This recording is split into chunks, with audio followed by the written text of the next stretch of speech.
Hello, I'm Brian Noble, CEO of Family Policy Institute of Washington. And I'm Brad Payne, president of FPIW Action. Couple of disclaimers before we get started today. Nothing in this video is an endorsement of the candidate, nor the candidate's endorsement of FPIW or FPIW Action. It's simply a public service to meet and greet the candidate. All right. Well, good morning, Chris. Thank you for joining us. Good morning. Great to be with you, gentlemen. Yeah. So my first question is kind of a three-parter. If you would give us your name and the position you're running for, and then tell us a little bit about yourself and your family. And then last, if you give us an idea of your experience for this position. Okay, great. If I miss any of it, feel free to chastise me. Chris Corry, running for state representative position 1 in the 15th legislative district, which is most of Yakima County and a little bit of Benton County. So it's got cities like Yakima, Prosser, and the like. Married, 4 kids, ages 13 to 9 months as of yesterday. So we are a busy, busy family, all over the place, trying to make it all work like most families in the state of Washington, juggling school, we homeschool, work, all the extracurriculars, and, making it all usually come together in a nice bow every day. My experience, I'm currently the 14th district state representative, have been in that position since 2019. We are, due to some gerrymandering lawsuits from a certain political party that's not mine, I am now running in the 15th because they intentionally drew out all the incumbents in Central Washington.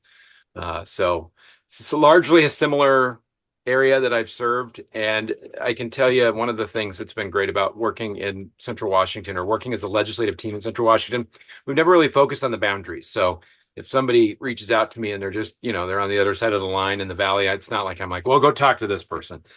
We all tend to work together to help make Central Washington strong. Excellent.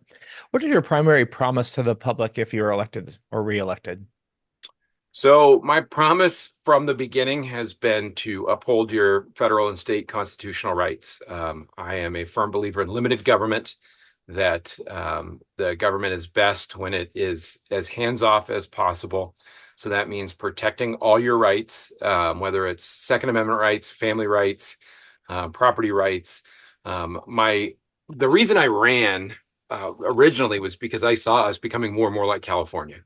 And as someone who came from California, lived in California, and struggled in California, I don't want that to happen here. And that can happen in any number of ways. As you know, I'm a free market guy, and California, even though it boasts a very large economy, it was tough to start, maintain, and run a business. It's becoming even worse. Businesses are fleeing. And I didn't want to see that happen in Washington, because I want a place where my kids and my grandkids can thrive, flourish, and live their own American dream like my wife and I. Good. Chris, what do you feel like differentiates you from your opponent? So my opponent is a great guy. I've gotten to know him on the campaign trail. He's running as a nonpartisan independent, and I get his frustration, right? Too often, Republicans and Democrats seem to be at each other's throats and ignoring what, the common good or what people want. I don't think that's as bad of a case in Washington state in terms of our relationships, but I do think that the national media tends to sensationalize a lot on the federal level. So from that regard, I understand where he's coming from. We actually agree on a lot. We've done several interviews together, and our biggest disagreements tends to come down on fiscal matters. I've been on appropriations for the past 6 years. I'm currently the ranking Republican on it. And what I've seen is that we are spending way too much of our citizens' money. We have been blessed with a great economy, which is good, but we're providing no tax relief. We just keep spending and spending and spending. And on top of that, we're adding more and more taxes.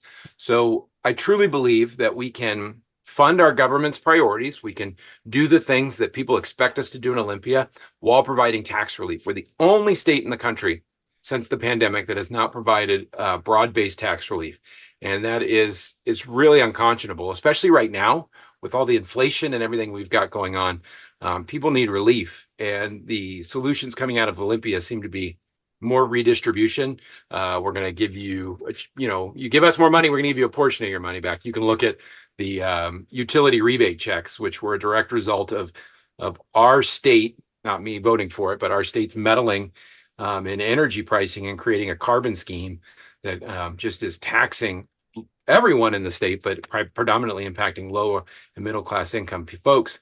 And the notion was, well, we'll just give them $200 back. Well, if you're spending $600 more a year on utilities and you're getting $200 back, that's a bad deal.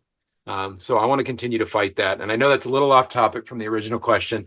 But again, I think my experience and my understanding of fiscal issues really sets me apart. All right. And what have you learned this year as you ran in the primary that's positively impacted you during the general election?